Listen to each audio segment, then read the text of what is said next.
अस्सलामुअलैकुम my YouTube family, कैसे हैं आप सब लोग। आप सब लोगों को वेलकम टू किचन एक्सप्लोरर। और आज मैं आप लोगों को बताने जा रही हूँ चिकन टेम्पुरास, जो कि बहुत ही क्रिस्पी बनते हैं और बहुत ही डिलीशियस से होते हैं। तो चलिए जी, हम जल्दी जल्दी विद टार्टर सॉस, एक टार्टर सॉस है, वो भी बहुत ज़बरदस्त सी मैं इसके साथ आपको बताने जा रही हूँ। तो सबसे पहले हम इंग्रेडिएंट्स में चिकन को पहले फोकस कर लेते हैं कि मैंने ले लिया था ये जो एक हार्ट शेप बना हुआ होता है ना चिकन का, वो पूरा नहीं लिया था, उसका हाफ मैंने लिया था और उससे क्या करवाया था, एक सेंटर से स्लाइस करवा दिया था। देन इसके बाद मैंने उनसे कहा था कि मुझे इस तरह के स्ट्रिप्स कट कर दें। तो आप देखें, अगर आप डायरेक्ट उसे कट करेंगे ना तो बहुत थिक से होंगे। अगर आप एक सेंटर कट दे देंगे तो ये टोटल फिर 12 रेडी हुआ है। मैंने इसे अच्छे से वॉश कर दिया है। और अब हम क्या करेंगे, इसमें एक्सेस वाटर ना हो तो पेपर टॉवल की मदद से हम इसे अच्छे से वाइप कर लेते हैं, अच्छे तरीके से, कि बस हमें इसमें अब एक्सेस वाटर नहीं चाहिए। वैसे तो मैंने स्ट्रेनर में रख ही दिया था। और अब हम क्या करेंगे कि इसका एक सिंपल सा मैरिनेशन है, जो कि इसका तो बहुत ही सिंपल है। मैंने ले लिया है half tea spoon garlic powder, half tea spoon salt, half tea spoon black pepper and 1 tablespoon vinegar. Vinegar मैं क्यों यूज़ कर रही हूँ, क्योंकि विनेगर से ये होता है कि ये थोड़ा सा सॉफ्ट हो जाएगा। मेरा विनेगर है एप्पल साइडर विनेगर, आप कोई सा भी विनेगर यूज़ कर सकते हैं। ये तीनों चीज़ें हम इसमें डाल देते हैं और इसे एक अच्छा सा मिक्स दे देते हैं। हाथों की मदद से ही हम एक अच्छा सा मिक्स दे देते हैं इसे, ताकि प्रॉपर मैरिनेट हो जाए। क्योंकि देखिए विनेगर भी है ना, तो हमने थोड़ा बेस के साथ लेके चलना है इसे। अच्छा सा मिक्स देते हैं हम इसे। और कोई लॉन्ग इसे मैरिनेट करने के लिए नहीं छोड़ना है, जब तक हमारा ये बाकी का सारा प्रोसीजर कंप्लीट होता है, बस जब तक। क्योंकि देखिए बहुत मोटे तो मैंने रखे ही नहीं है, बड़े थिन से हैं ये। तो ये हम साइड पे करते हैं। और अब हम अपनी टार्टर सॉस में हैंड ज़रा वाइट कर लूँ, ठीक है। अच्छा, टार्टर सॉस के लिए मुझे क्या चाहिए, मैंने लिया है 2 tablespoon mayonnaise, 2 tablespoon cream, 1 teaspoon मैंने लिया है मस्टर्ड पेस्ट। ये स्वीट नहीं है, राइट। 2 to 3 और 4 ड्रॉप्स कंसीडर कर लें लेमन के, half tea spoon paprika, pinch of मैंने लिया है गार्लिक। और ये है हमारे इसके की इंग्रेडिएंट कहूँगी, पिकल कुकम्बर जो होता है ये, वो है। तो मेरे पास छोटे साइज़ का है, तो ये। तो अब हम क्या करते हैं कि मैंने छोटे साइज़ के हैं तो 3 ले लिए हैं। अब एक छोटा सा मैंने बोल ले लिया है, इसमें मैं क्या करूँगी, क्रीम ऐड कर दिया। अच्छा देखिए, हमारी तो क्वांटिटी भी कम ही आज हम बना रहे हैं ना, तो आप अपने अकॉर्डिंग टू उसके क्वांटिटी को डबल कर सकते हैं। Taste ingredients, sorry, mustard paste. अच्छा, साथ ही में जो है वो हमारा ये पेपरिका पाउडर, हमारा गार्लिक पाउडर, हम एक अच्छा सा वो देंगे मिक्स। अच्छा, अभी जो है जो कुकम्बर है, इसे मैं क्या करूँगी, इस तरीके से ग्रेटर की मदद से ग्रेट करके इसमें डाल दूँगी। छोटे छोटे से हैं, जल्दी हो जाएंगे, कोई देर नहीं लगती।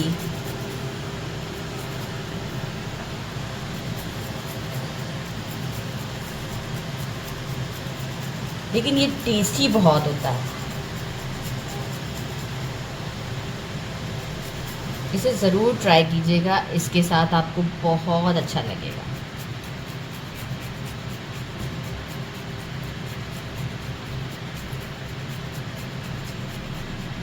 Ready, fine. Lemon juice, seed में बाद में निकाल देती हूँ। एक हम अच्छा सा मिक्स देते हैं इसे।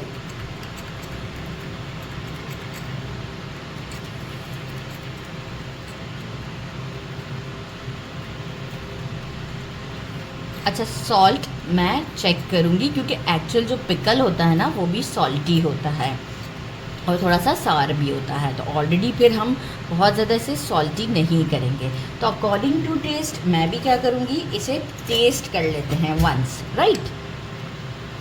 परफेक्ट है, no need to add salt, बिल्कुल परफेक्ट है। तो बस इसे करते हैं हम साइड पर और इसके एजेस क्लीन कर देते हैं और बाकी हम चलते हैं अपने बैटर की तरफ।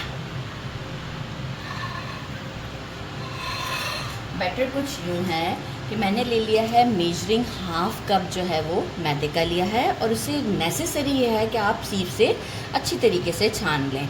अगर आप नहीं छानेंगे ना तो वो इतना अच्छा आपको वो नहीं देगा, जो हमें क्रस्ट या क्रिस्पीनेस चाहिए वो हमें नहीं मिलेगी। अच्छा, साथ ही में मैंने क्या किया है, मैंने ले लिया है, अब हम इसी के अंदर ही डाल देंगे एग वाइट है, पूरा नहीं है, थोड़ा सा बचा लिया है, अप्रॉक्स 2 टेबल स्पून के करीब होगा। Garlic powder half tea spoon, salt half tea spoon, onion powder half tea spoon, किसी भी अच्छी कंपनी का आप अनियन पाउडर ले सकते हैं। Paprika, smoke paprika half teaspoon, chicken powder 1 teaspoon, black pepper half teaspoon और baking soda, not baking powder, मैं दोबारा से कंफर्म कर रही हूँ कि not baking powder, baking soda लेना है half teaspoon, 2 tablespoon cornflour या आप इसे कॉर्न स्टार्च भी कह सकते हैं। अच्छा, अब इसे मिक्स करने का क्या है सिलसिला कि हम इसमें 1/4 कप के करीब जो है वो बिल्कुल चिल्ड वाटर ऐड करेंगे और around 3 to 4 ice cubes add करेंगे क्योंकि ये चिल्ड होना चाहिए। तो बस अब मैं क्या करती हूँ, इसे पहले थोड़ा सा एक ड्राई मिक्स दे देती हूँ और फिर हम इसमें ऐड करते हैं आइस क्यूब्स। तो मैं लिख कर आती हूँ। 3 आइस क्यूब्स जो हैं वो इसमें डाल दी हैं, 1/4 कप के करीब जो है वो चिल्ड वाटर ऐड कर रही हूँ मैं और अब मैं इसे अच्छे से विस्क करूँगी क्योंकि आइस क्यूब्स भी मेल्ट होंगी।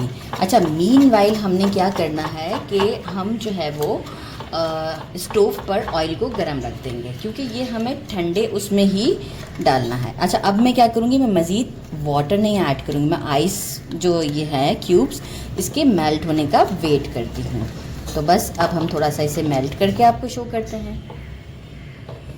एक आइस क्यूब मैंने और ऐड किया था लेकिन अभी देखिए सारी मेल्ट नहीं हुई है, मतलब हमें ये जब तक फ्राई करना है इसमें आइस होनी चाहिए। तो देखिए अभी चारों थोड़ी थोड़ी बाकी हैं लेकिन कंसिस्टेंसी कुछ यूँ है, राइट। तो अब हम क्या करते हैं, स्टोव की तरफ चलते हैं और ऑयल हमारा अच्छे से गर्म है। ऑयल हमारा गर्म है, हम एक मैच स्टिक लेंगे और देखेंगे कि इसके अराउंड में बबल बन रहे हैं, गुड बन रहे हैं। हम क्या करेंगे कि हमारा एक स्ट्रिप को लेंगे और हम क्या करेंगे, इसमें डिप करेंगे। फ्लेम को अभी हमने रखा हुआ है मीडियम पर, इस वक्त हम मीडियम फ्लेम पे काम करेंगे और आराम से इसे ऑयल में डाल देते हैं। इस तरीके से करते हुए एक साथ बहुत ज़्यादा नहीं डालिएगा, मतलब 4-5 आप डाल दें। अच्छा, और स्टील का पैन यूज़ करने का मैं बार बार कहती हूँ क्योंकि वो टेम्परेचर को मेंटेन रखता है, तो इसका भी बहुत ख्याल रखना होता है। और देखिए ऑलरेडी हमारे इसमें आइस तो पड़ी हुई है, तो हमारा यहाँ से भी टेम्परेचर बिल्कुल जैसा हम चाहते हैं स्पार्कलिंग वाला वही रहेगा और पैन में भी। तो बस मैं एक वक्त में इसमें सिर्फ 5 ही डालूँगी ताकि बिल्कुल टेम्परेचर मेरा ड्रॉप ना हो। और मैं बैटर को मीनवाइल क्या करूँगी, डीप फ्रीज़र में रख दूँगी। तो आपने भी यही करना है। बस जैसे ही थोड़ा सा गोल्डन ब्राउन होता है मैं शो करती हूँ। हमारे बिल्कुल गोल्डन से हो चुके हैं, सीप में हम इसे निकाल लेंगे और इसी तरीके से हम अपना दूसरा बैच भी रेडी कर लेते हैं।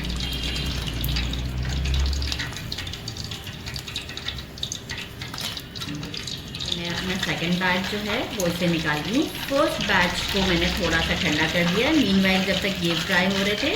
अच्छा, फ्राई अभी मैंने दिया है इसे अप्रॉक्स 4 मिनट का, राइट। अच्छा, अब क्या करना है कि फ्लेम मेरा मैं कर दूँगी मीडियम पर है, थोड़ा सा हाई करते हैं और इसे एक अच्छा सा गर्म होने देते हैं।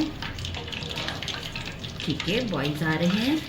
सेकंड फ्राई देना है हमें। सेकंड फ्राई से ये होता है कि बहुत ही क्रिस्पी हो जाते हैं। फ्लेम मेरा अब हाई पर है और मैं इसे 1 मिनट तक कंटिन्यूस फ्राई करूँगी। और ये बिल्कुल क्रिस्पी हो जाएंगे। तो स्टोर करती हूँ आफ्टर 1 मिनट। मैंने इसे डबल फ्राई के बाद डिश आउट कर दिया है और आपको मैं ये देखें कितना ज़बरदस्त है। अच्छा, एक और चीज़ बिफोर ट्राई बताना चाहूँगी कि अगर आप इसे फ्रीज़र में सेव करना चाहते हैं ना, तो जो मैंने फर्स्ट फ्राई दिया था ना, जो कि 4 मिनट का था मीडियम फ्लेम पे, इसके बाद आप इसे सीव में निकाल के रूम टेम्परेचर पर ले आएँ और आप इसे फ्रीज़र में रख दें। थोड़ा अलग अलग करके रखिएगा और इसके बाद जब भी आपको दिल चाहे तो आप इसे फ़ौरन जो है वो गरम तेल में फ्राई करके खा सकते हैं। ये इतने ही क्रिस्पी बनेंगे, राइट। तो हम आपको ट्राई करके बताते हैं। साउंड, बिस्मिल्लाहिर्रहमानिर्रहीम। आइडिया लगा ना साउंड से, ज़बरदस्त सा है टार्टर सॉस के साथ। उसे ट्राई करना ज़रूर बनता है। मेरे चैनल को लाइक और सब्सक्राइब करना नहीं भूलिएगा। अपना ख्याल रखिएगा। अल्लाह हाफिज़।